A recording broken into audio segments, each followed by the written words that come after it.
కుక్కకు సింహాసనం ఇస్తేనంట నాకొద్దు, నేను అదే బురదలో ఉంటా, అదే బురదలో పడుకుంటా అంటదంట. అట్లుందండి నా పరిస్థితి. మా ఆయననేమో మంచిగా కార్లలో తిప్పుతా, ఏసీలలో తిప్పుతా, తిరగవే అంటే నిజంగా నాకైతే ఆ అదృష్టం లేదు. ఎందుకంటే నాకు కారు స్మెల్ కానీ, ఏసీ స్మెల్ కానీ అస్సలు పడట్లేదు. ఇంకా కూడా కొంచెం కూడా అలవాట్లేదు. ఇంటికి వచ్చేలోపు ఒక 2-3 టైమ్స్ ఆపిన కావచ్చు కారునైతే. ఒక పక్కన తిడుతూనే ఉన్నాడు, నిన్ను కార్లో కాదు ఎడ్ల బండిలలో తిప్పాలి అని తిడుతూనే ఉన్నాడు. అయినా కూడా మనకి ఆ స్మెల్ పడట్లేదు, అలవాటు కావట్లేదు. నాలాగా మీలో ఎంతమంది ఉన్నారో ఒకసారి కమెంట్ చేయండి. వామిటింగ్ రాదు, వామిటింగ్ ఫీల్ వస్తుంది అన్నట్టు, వామిటింగ్ వచ్చినట్టుగా అనిపిస్తుంది.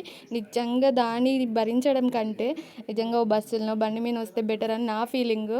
కానీ మా వాళ్ళేమో, మా ఆయనకి నిజంగా బ్యాక్ పెయిన్ ఉంది, సో అందుకోసమే కార్ తీసుకొని వస్తాం మేము ఎప్పుడైనా. అరే అది కాదురా భయ్, పిల్లలు కూడా తిడుతుర్రు, నువ్వు ఎందుకు ఇట్లా కారు ఊకే ఆపుతున్నావు, తొందర పోవద్దా, ఎందుకు నీకు స్మెల్ పడట్లేదు అని చెప్పేసి పిల్లల చేతిలో కూడా తిట్లు తింటున్నా. నిజంగా పరువు మొత్తం గంగలు కలిసేసిందిరా నాయన. ఇక నేను ఇంతే భయ్, నాకు అది పడదు, తిట్లు తింటూనే ఉంటా.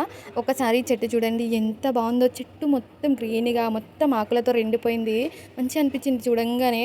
సో అందుకోసమే వీడియో తీసిన. ఈ ఆకుల పేరేంటో, వీటిని ఎలా యూజ్ చేస్తారో మీకు ఏమైనా తెలిస్తే కమెంట్ సెక్షన్లో కమెంట్ చేయండి. సో ఇంకా నేను చూడబట్టలేక పోయి అక్కడ దగ్గరికి పోయి 4-5 కొమ్మలు అయితే తీసుకొచ్చుకున్నా. సో వీటిని ఏం చేస్తారంటే ఆకులు తీసుకొచ్చుకొని మొత్తం ఇగో ఇలా గుచ్చేస్తారు. మా అత్తమ్మ ఇంటికి వచ్చేసరికి ఆల్రెడీ కూర్చిపెట్టింది, ఇంకా మీకు చూపిద్దామని అయితే వీడియో తీసా.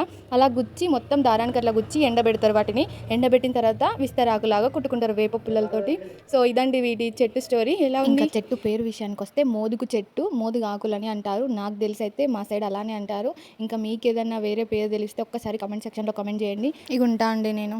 ఒక లైక్ చేసుకొని సబ్స్క్రైబ్ చేసుకొని వెళ్ళండి రా. Thank you for watching. Bye bye.